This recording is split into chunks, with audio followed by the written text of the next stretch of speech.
और देखिए इस वक्त की बड़ी खबर, हॉर्मूज में एक बार फिर ईरान की तरफ से बड़ी स्ट्राइक की गई है और एक जहाज को, एक टैंकर को तबाह कर दिया गया है।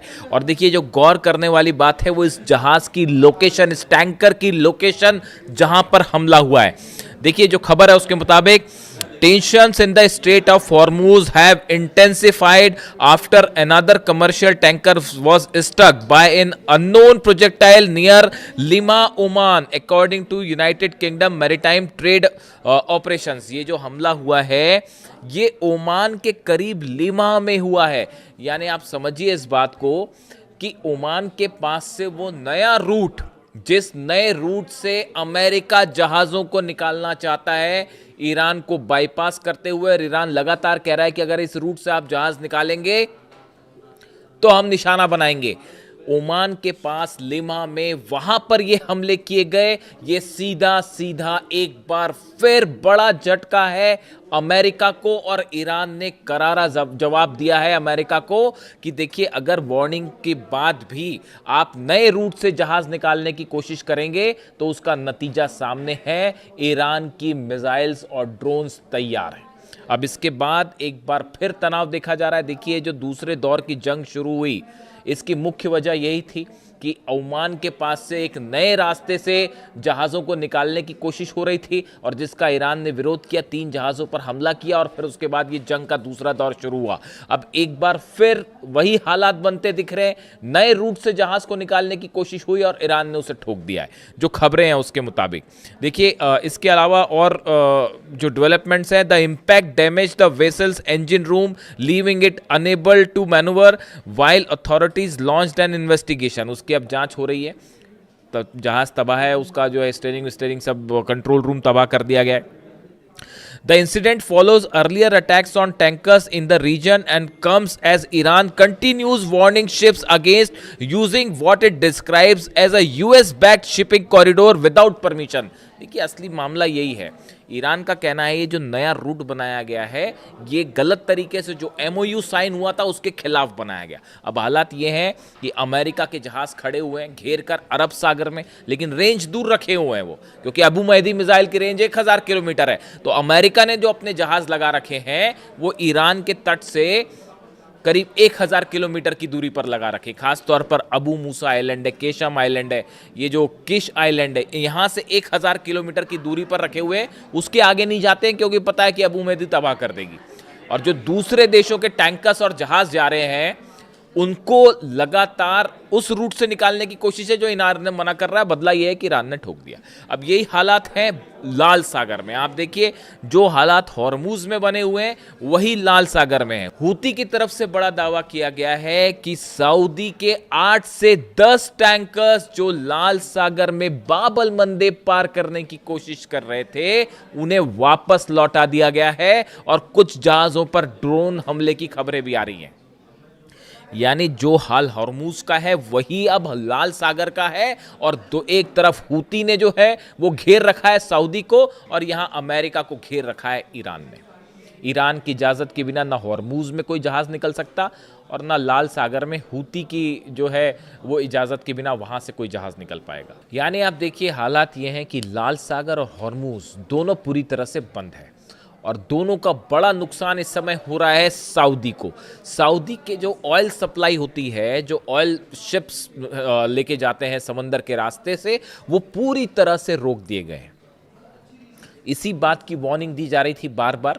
रूस की तरफ से भी, लावरोव की तरफ से बार बार ये बात कही जा रही थी कि अगर बाब अल मंदेब बंद हो गया तो हाहाकार मच जाएगा। अब देखिए जितने अरब देश हैं उन सब के जहाज फंसे हुए हैं, और वो स्वेज कैनाल के पास जो हमला हुआ, इजिप्ट पर जो हमला किया गया, उस हमले से देमेत्ता पोर्ट पर जो हमला किया गया वो तीसरा रास्ता था सऊदी का जहां से जहाज निकलते थे।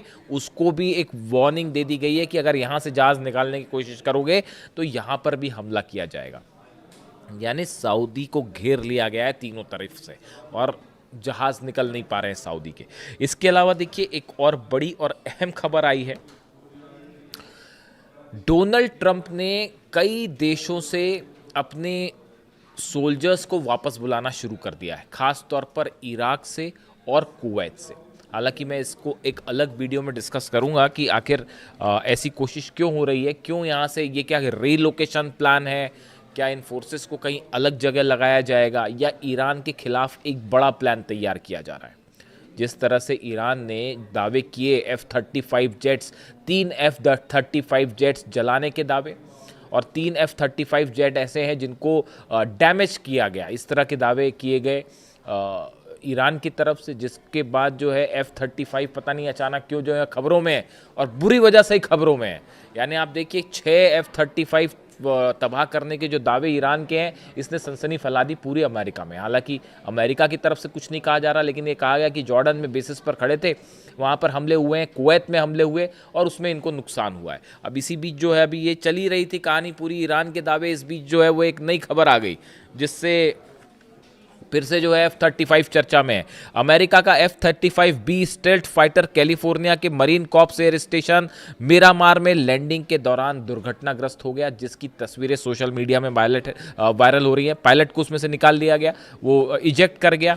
लेकिन जिस तरह से ये F-35 स्टील्थ जेट क्रैश हुआ है अमेरिका में, इस पर ईरान ने हमला नहीं किया, इसमें कोई शाही ड्रोन नहीं मारा गया, इसमें जो है किसी तरह की कोई मिसाइल नहीं लगाई गई और कोई इस तरह से कुछ नहीं हमला हुआ, ये अपने आप क्रैश कर गया। लेकिन F-35 स्टील्थ जेट, वो भी नेवी का जो सबसे आधुनिक जहाज़ों में से एक माना जाता है, उसका क्रैश हो जाना वो पूरे अमेरिका में और दुनिया में जो है वो सुर्खियाँ बन गया है। और उसकी तस्वीरें भी सामने आ गई कि किस तरह से वो 2 टुकड़ों में टूट के अलग हो गया। यानी ऐसा लगता है मानो कि F-35 पर जो है वो कुदरत का कहर बरस रहा है, या पता नहीं अब क्या कहें आप, कुदरत का अजाब है क्या है पता नहीं। और वो जो है सब तरफ F-35, कहीं गिरने के दावे हो रहे हैं, कहीं जलने के दावे हो रहे हैं, खासा नुकसान है इससे अमेरिका को।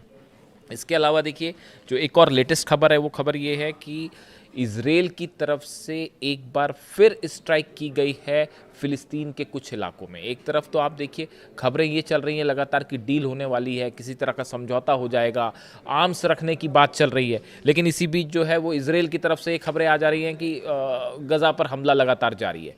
यानी इन हालात में, इसीलिए मैंने अपने पिछले वीडियो में ये बात कही थी कि इजराइल और हमास के बीच में किसी भी डील की खबर को लेकर ये दावे करना कि अब ये डील हो जाएगी और हमास हथियार रख देगा, ये बहुत ही प्रीमेच्योर होगा। और इस बारे में जब तक कुछ नहीं कहा जा सकता, जब तक ये मामला आगे ना बढ़े। ईरान की तरफ से गज़ा को लेकर और हमास को लेकर क्या सलाह दी गई हो, मैंने पिछले वीडियो में जिक्र कर दिया। अब आप एक प्लान समझिए, हो क्या रहा है। हो ये रहा है कि डोनाल्ड ट्रंप और नेतन्याहू के मुलाकात के बाद ऐसा लगता है कि ईरान के जो सहयोगी हैं, चाहे वो हुती हो, चाहे वो हिजबुल्लाह हो, चाहे हमास हो, इन तीनों को न्यूट्रलाइज करने की कोशिश हो रही है। आप देखिए सऊदी के जो हमले हुती पर करवाए गए, हुती में यमन में एक प्लेन लैंड कर रहा था सना एयरपोर्ट पर, जिसको रोकने की कोशिश हुई और सऊदी ने उस पर हमला कर दिया। ये क्या उसमें ये कहा गया कि हथियार आ रहे हैं? हथियार तो ईरान हमेशा से हुती को देता रहा है, क्या इसमें किसी को कोई शक है? कोई शक नहीं है। जो हुती के पास बैलिस्टिक मिसाइल्स हैं वो सब ईरान की दी गई हैं, इसमें कोई शक नहीं है किसी को। तो इस बार सऊदी की तरफ से हमला क्यों किया गया?